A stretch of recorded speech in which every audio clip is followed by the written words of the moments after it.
excited for the opportunity to be part of SOBDR or SOBDR. As many of you know, I have spent 10 years in Canada as part of the Rodman School at the University of Toronto. And so this conference was a yearly thing. And I do miss that. It has been a while. So thank you for inviting me. So what I wanted to do is I wanted to talk about two projects that are about credit card debt management, helping to improve credit card debt management, particularly among higher risk subprime customers. So I want to talk about two projects. One is about reducing delinquency, and several of you may already know this paper since it is a published one. And the other one is about increasing debt repayment. And so I'm assuming that most of you in this conference have a credit card. Not sure how much you actually look at your monthly statement. I actually don't look at it that often. But if you do look at it, it could look something like this. And there is lots of information. It certainly has improved over the years how those statements have been designed. And there are some key pieces of information. One is, what is your balance here at the top right? What is the payment due date? And what is the minimum payment due? And then on this example here, you can actually see a late payment warning saying if we do not receive your minimum payment by the date listed above, so in this example, $10 by July 24th, 2010, you may have to pay up to $39 late fee, and your APR, so your interest rate, will be subject to an increase to a maximum penalty of 30%. So that's important information to have, which makes it clear that you should pay at least the minimum payment due, in this particular case, $10, so that you don't have an increase in your APR and you don't have to pay late fees. Now, there are some countries where there are no late fees. I remember when I was living in Canada, most credit card companies did not have a late fee. It was something particular to the US. But still, your interest rate goes up, right? But you could think, well, if that's it, maybe it's not such a big deal. But it actually turns out, and that is something that I myself did not know until we actually worked on this project and I learned more about credit cards, is if you are not paying your minimum payment due, you are considered delinquent on your credit card. And when you are delinquent, that's actually serious because there are repercussions that are escalating. In particular, if for 2 months, 2 consecutive months, you do not pay that minimum due, your credit score suffers. And when your credit score suffers, so with Experian and then all those different Equifax or whatever they're called, it's actually harder for you to access further credit, whether it's for your house or all kinds of other loans for your car. It's also more expensive. And sometimes when you apply for a new job, for example, they may also look at your credit report and that may have negative consequences. So as a consumer, you don't want to get into a situation where you're past due by 2 months, meaning where you haven't paid your minimum payment for 2 consecutive months.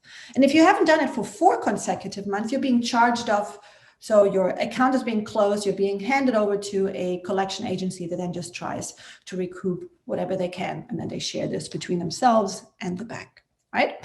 So being delinquent, not paying your minimum due is bad for you as a consumer. It's actually also not so great for companies because now they run the risk that they will never get any money from you, and they have to do all kinds of other actions on their end to try to get that money from you. So they need to have call center agents and so on, which is quite costly for companies. And here just a few numbers. They're a bit outdated. I apologize that I haven't updated them, but just to show you in general how important credit card debt management actually is. So I have here some numbers that show that the outstanding credit card debt, this is for the US, hit $1 trillion back in 2016. The credit card debt continues to grow on the consumer side every year. Average credit debt for a balance carrying household is almost $17,000. That was in the past. I'm not sure where we are now. And 28% of low and moderate income households reported paying late fees due to delinquency. And again, you by now have seen seen that late fees is not necessarily the worst thing, but you're paying higher interest rate and you are now at a higher risk that you may get these negative repercussions with a lower credit score and so on.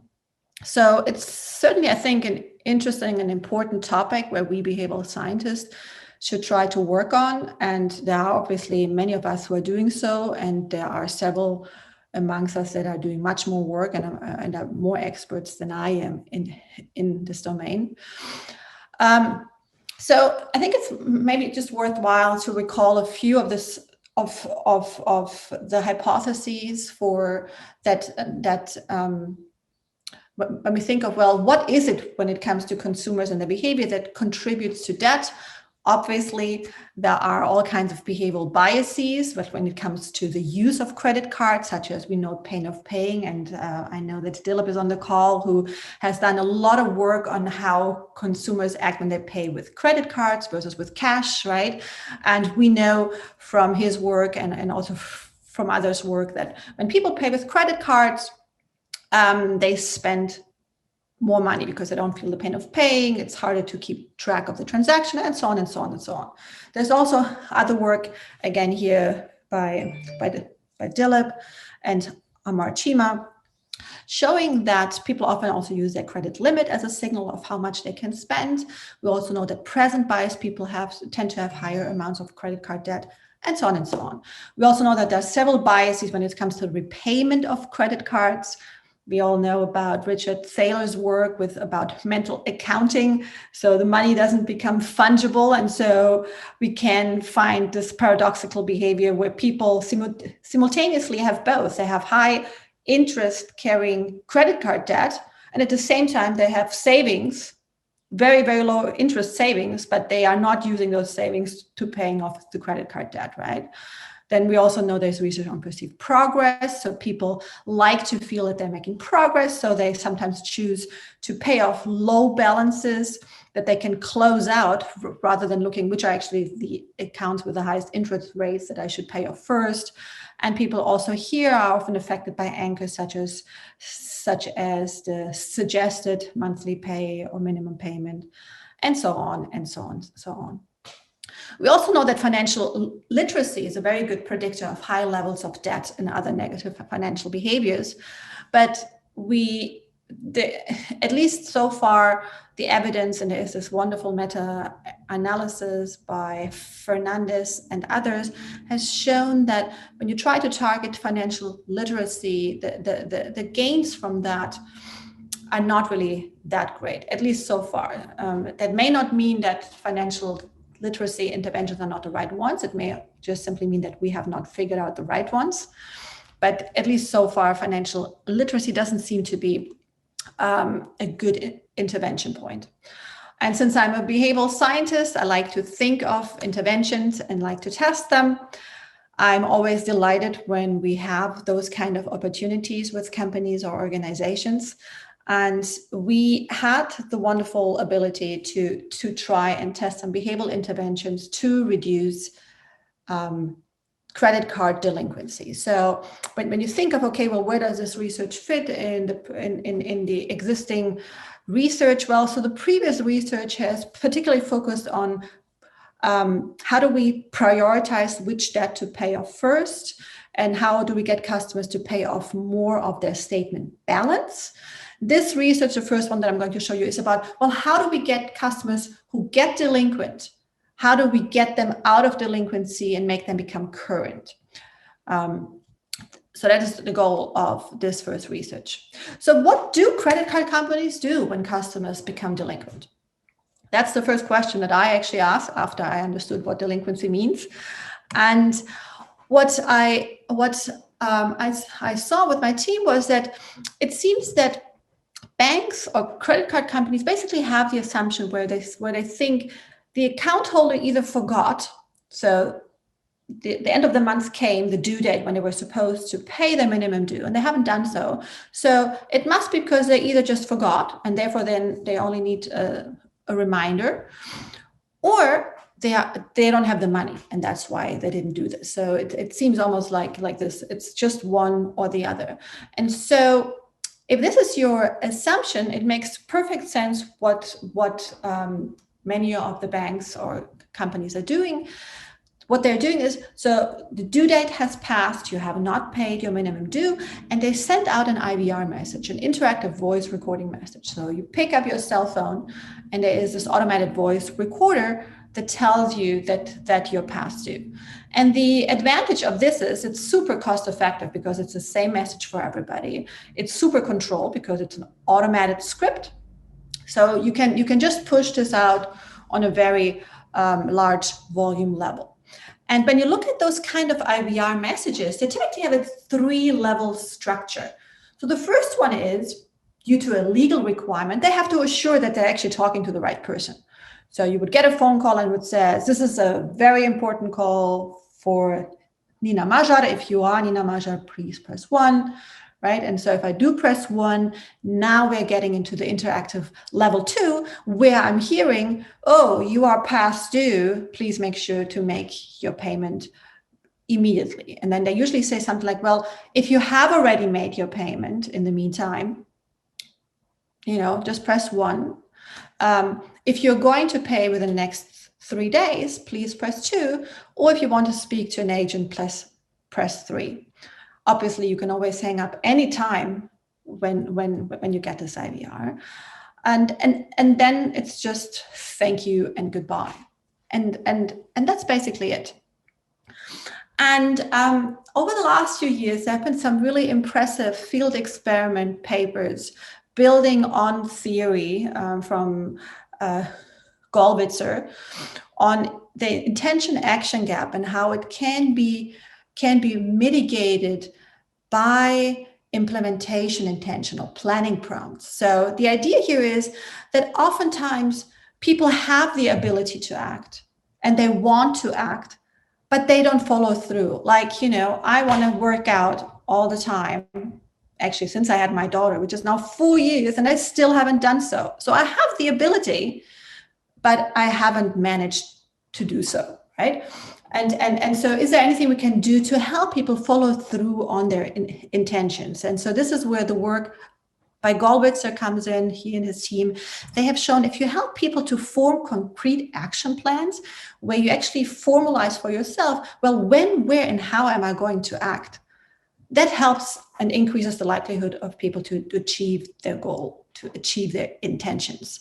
And there are some meta-analyses, and the one that I'm citing here, it has actually found that implementation intentions have medium to large effects on goal attainment. So it is a quite meaningful intervention. And since then, there have been some really impressive field experiments. I have only 2 experiments up here cited, but there's certainly more. So Katie Milkman and her team back in 2011 applied it to attending a preventive screening. Nickerson and Todd Rogers in 2010 applied it to voting. And they were super successful, these interventions. Now, what I want to point out is in those interventions or in those field experiments, the manipulations were relatively costly. So, for example, with the voting, it was phone calls and people walking from door to door, or like in Katie Milkman's paper, it was sending physical reminders with specific dates and times. So they were more costly, and they were for non-routine actions, right? You get a vaccine only once, you get a preventative screening once, you go to voting every 4 years if it is for the president, and so on. And our situation is slightly different because it is, in that sense, a little bit more routine of an action because you're paying off your credit card every month. Now, it may not be routine that you're delinquent every month. So, and we were also thinking of, can we somehow use this idea of planning prompts in an interactive voice recording setting? So not with a live agent and not with really individualized questions of when, where, and how, but can we take the essence of that and use it within an IVR message or under minimalist conditions where it's easy to scale and cost effective? That was the challenge here. And so here's the idea of that we came up with. So we thought, well, what if when you get to that second menu level, so you have passed the legal thing, so you have acknowledged you are the right person, you're now hearing that you're past due, and you press I will pay within 3 days. Instead of just hearing thank you and goodbye, you're hearing, if you're going to pay within the next 24 hours, press 1. If you're going to pay within the next 36 hours, press 2, and so on. So requesting a concrete time frame, because our thought was, well, if we do that, people may start thinking, well, geez, next 24 hours. So today is Friday. So 24 hours, that's tomorrow is Saturday. I have a conference today, then I have to pick up my daughter. Then it's already evening. I will not have time. And then tomorrow is Saturday. We have all these things planned. So how about Monday? So that's what we thought would happen.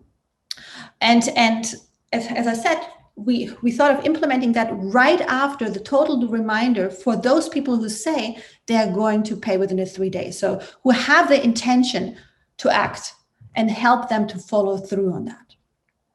And then we also wanted to test, well, what happens if we strengthen people's responses with an individualized or personalized commitment?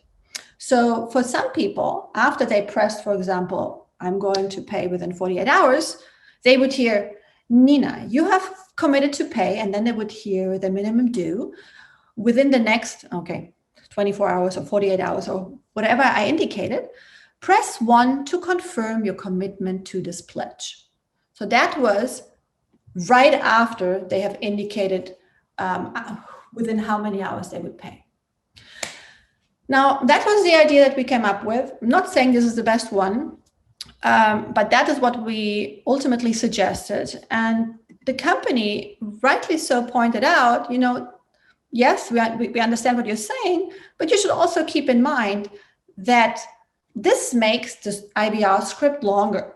And many people don't stay on the call for the whole IVR script. Many people drop off. And so the longer the IVR script, the less likely it is that people will really reach all these additional scripts that you came up with. So that worked against us.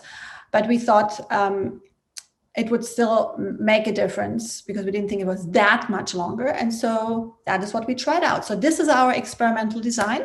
We have a control group that has just the standard, first the legal requirement, then they tell you that you're past due, and that's it. Or the planning prompt idea where you ask, well, are you going to pay within 24 hours, 48 hours, and whatnot? And then the planning prompt has commitment, where after this, you're hearing your name, you're hearing your minimum due, and you are asked to commit by pressing 1. That's what we did. We were able to do this with a large North American credit card company that was catered to a larger share of higher risk subprime customers than the average bank. We did this a while back, as you can see, 2011 to 2012, over 9 months. We had around 53,000 IVR calls in that time period. This was not their entire customer base. This was just a small subset of the customer base. The company didn't want us to run this on their entire sample. Just to give you a sense of the customers in that sample. So you see their mean due amount was $142. So the mean minimum payment due, the mean balance 2,800. You see the mean credit limit about 5,000. They were with the bank or with that credit card company for about 7 years, and the mean account holder age is almost 50 years old. So it's certainly not your representative sample. It's a very different clientele, I think. Dependent variables, very simple. We looked at 2 things. Whether by the next statement day, when the account would escalate to being 2 months delinquent, and then you would have these repercussions on your credit score.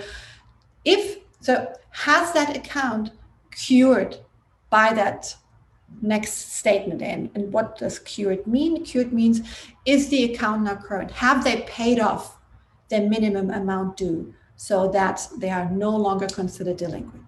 Yes, no, that's it. And how long did it take them to cure their account? Because every day that you're delinquent, you have this higher interest rate. So you do want to speed up that payment as well. So is there a payment such that they are no longer delinquent? Yes, no. And how fast does it take people to get out of delinquency? Those were the two dependent variables. So let's look at the first one. Overall cure rate by condition for those who said that they would pay within the 3 days. You see here in the control condition, 85%, once they received that IVR message, followed through on their intention. So these IVR messages definitely make sense. So there are lots of people who just simply forgot.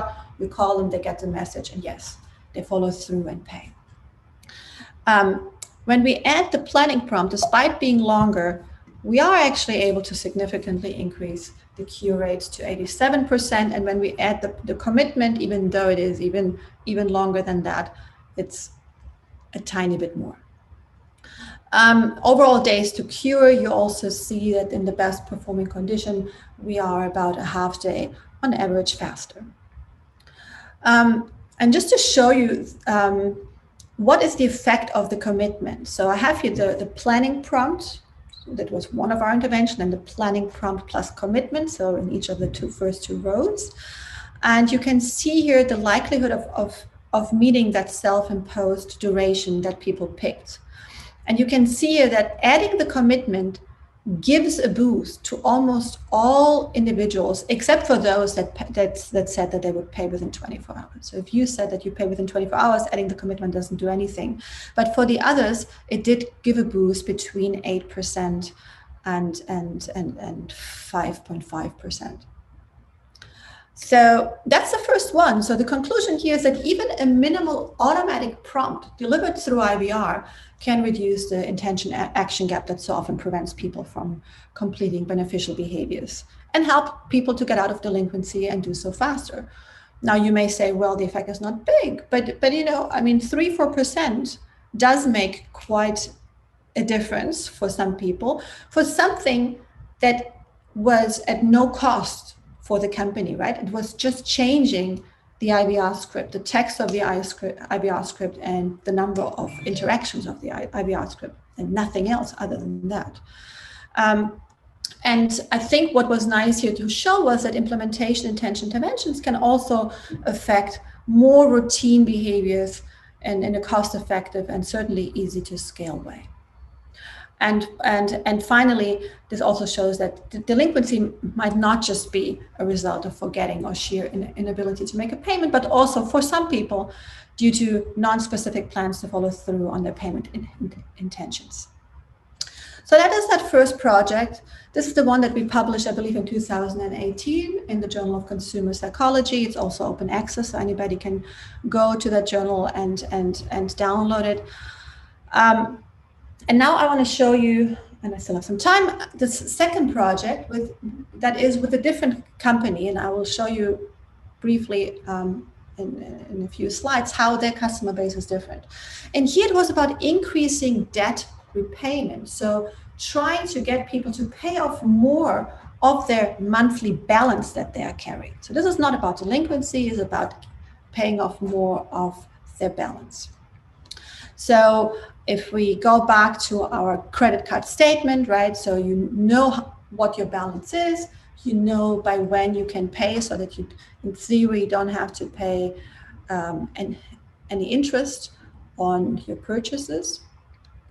And so here, this particular project actually fits with previous research. So it is more in that red bucket, because it is about how to get customers pay off more of their statement balance. There's also other work, for example, by Hirschfield and Rose, but they manipulated other things. And here's what we thought we wanted to manipulate. So this project was actually more theory-driven in comparison to the first one. So here we actually first had an idea of what we wanted to test, and then we ended up being able to find a company where we were able to test that idea.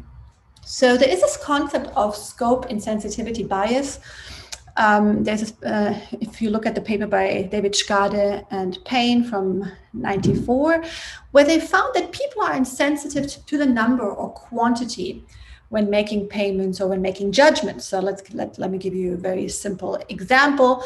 So in one of the papers, people were asked to state their willingness to pay to save a certain number of migratory birds.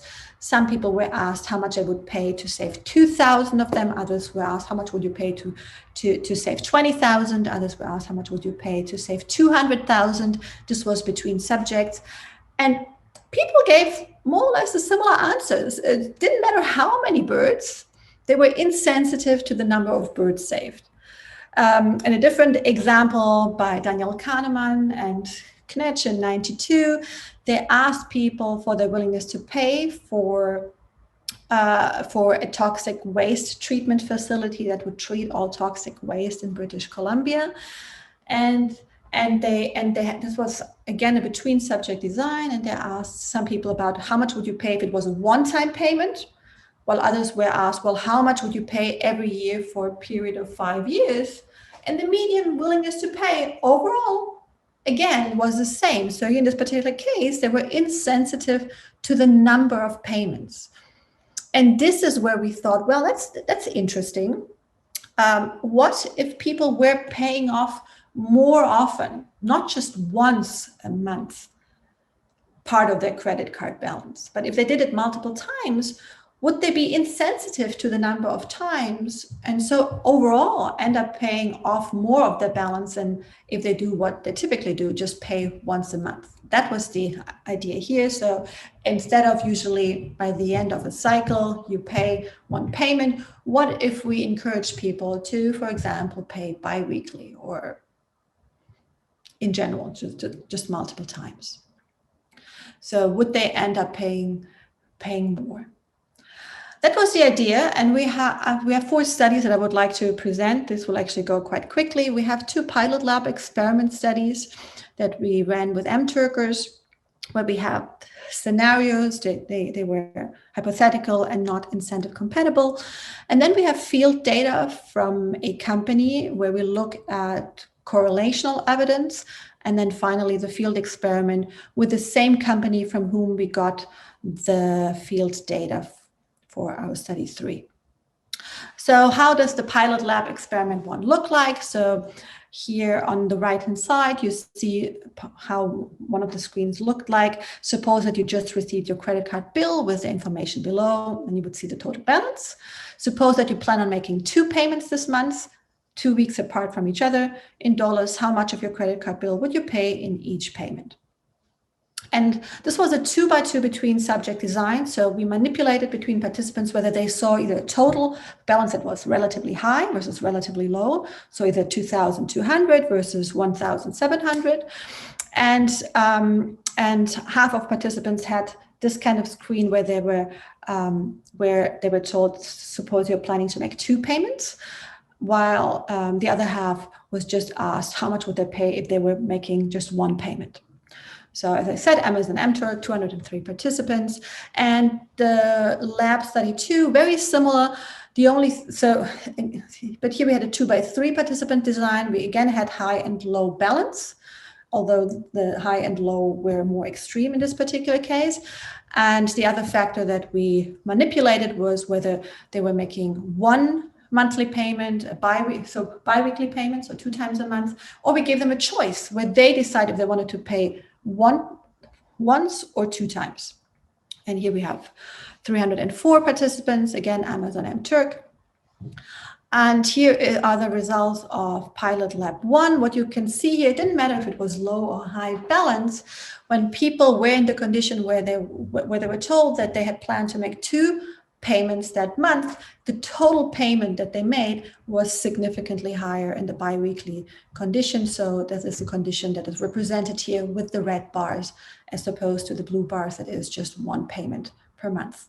And we find that similar effect in lab study 2. Again, low balance, high balance didn't really matter that much. It is about when people were in the condition where they were told that they had planned to make 2 payments. So this is again the red bar, they end up actually in total paying off more. And interestingly, in the choice scenario, it's the same as if they are in the bi-weekly, despite the fact that only 50% chose the bi-weekly payment plan. So it sounds like from a practical perspective that the choice condition results, that the choice condition allows people to select the option that really works best for them and that benefits them. And then, as I said, we were able to work with a company after these initial results that allowed us to look into this with real world data.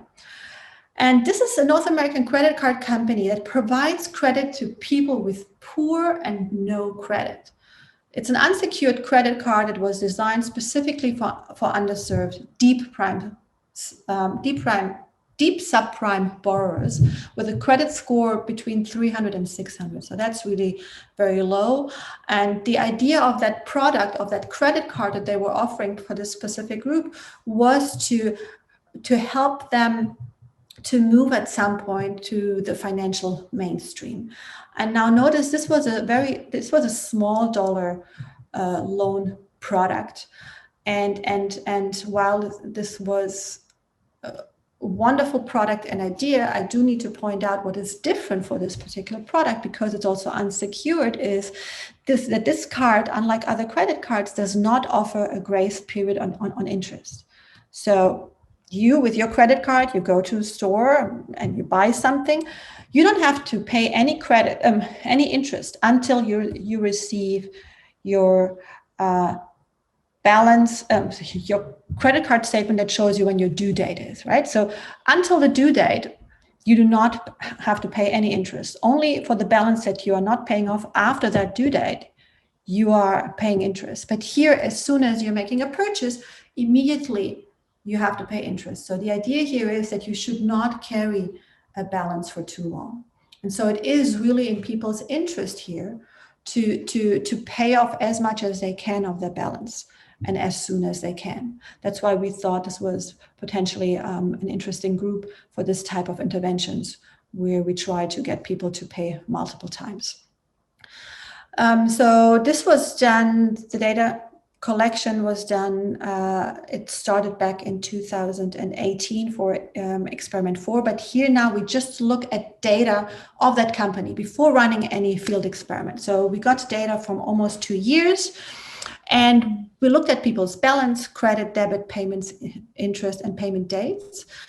And when you look at the basic descriptors here, you see that this is really very different than, for example, the data from the first project, because when we look at here, what is the average balance that people were carrying, it is $440, and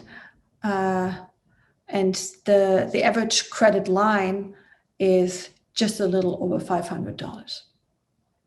So we looked at that data, and what we wanted to see as well, are there people who pay off more than once a month as part of their balance? And yes, sure enough, we found about 7% of people do that. They have more than one payment per billing cycle. And what we wanted to see is if they pay more often, do they end up actually paying more? And yes, we almost find a perfect correlation here between multiple payments leading to higher total payment. So what is nice here is this is real world data. This is real consumer behavior. This is by their own choice. Like if they choose to pay more often, they end up paying off more of their monthly balance. That is very nice, but at the same time, this is just correlational. It's not causal. And so we were able to then, with that same company, run our field experiment.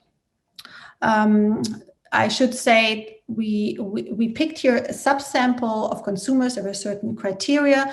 Most important ones, they had to have their primary account language set to English, and they also needed to be signed up for text banking or for the mobile app, because in this particular case, we were able to use text-based interventions. This experiment was done with a little bit over 25,000 accounts. And we had 3 conditions. So we had a control condition where we had no additional messages. Then we had the message control condition where people received 2 additional messages with balance information. And then the multiple payment condition, where people received 2 additional messages encouraging multiple payments.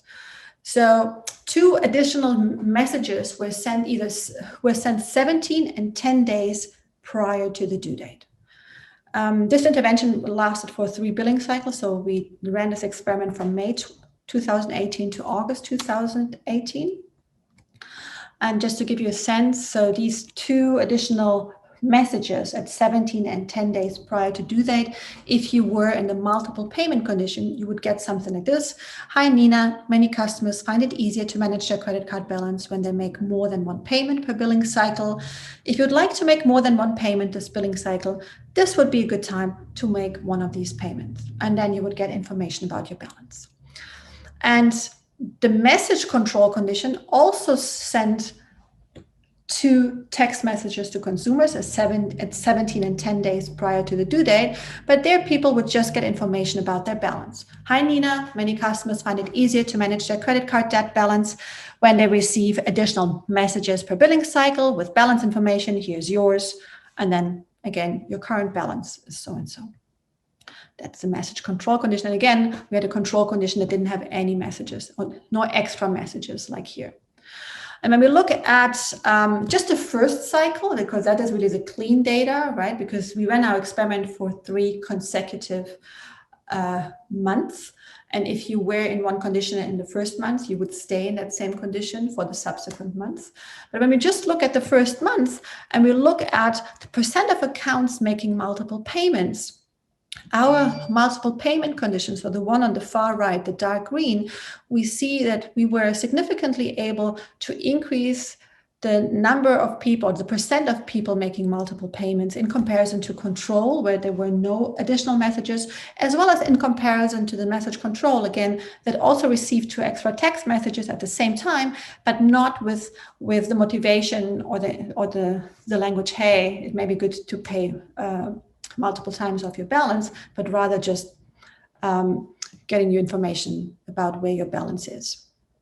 And when we look at the mean total payments, we also see here that the mean payments went up when people made multiple payments. Not big, a 6% lift. That was ultimately $3.50. Now, interestingly, when we look at what happens in months 2 and 3, we do no longer see an effect on payment frequency. And remind you, at least our theory says that it's the payment frequency that increases the total payments. And so also in cycle 2 and 3, we no longer see that we have an effect here. So overall, we see some evidence that consumers are somewhat insensitive to the number of credit card payments they make. They seem to somewhat pay more when they make multiple payments. So scope sensitivity may be a potential solution to help with credit card debt management. But at the same time, we now also see in cycle 2 and 3, the effect goes away. And so this brings me to some of the limitations and future researches. So why did the effect go away after 1 month? And would it come back after some point? So does it mean that it wouldn't work at all anymore? That could be the case if it's just an attention and novelty story. So in the first month, you got this, it was new, you paid more attention to it, so you acted upon it. But then after that, you're really annoyed by it and you're no longer paying attention. Or is it rather that it may work again after 4 or 5 months? And the reason why I'm saying this, that this could be a possibility, is what we noticed in our data was that the people who made multiple payments and ended up paying off more of their balance ended up also increasing their purchases afterwards. So in other words, if your balance was 2,000, you paid off 1,000. Now you feel like, oh, I have another 1,000 again that I can spend. And so I go out and spend again more money. So there was this very interesting observation. And so understanding those kind of dynamics is only possible if you would have more months of data available, which we don't have with our field experiment, but we do want to now go back actually and check with the correlational data whether we can find any evidence for that.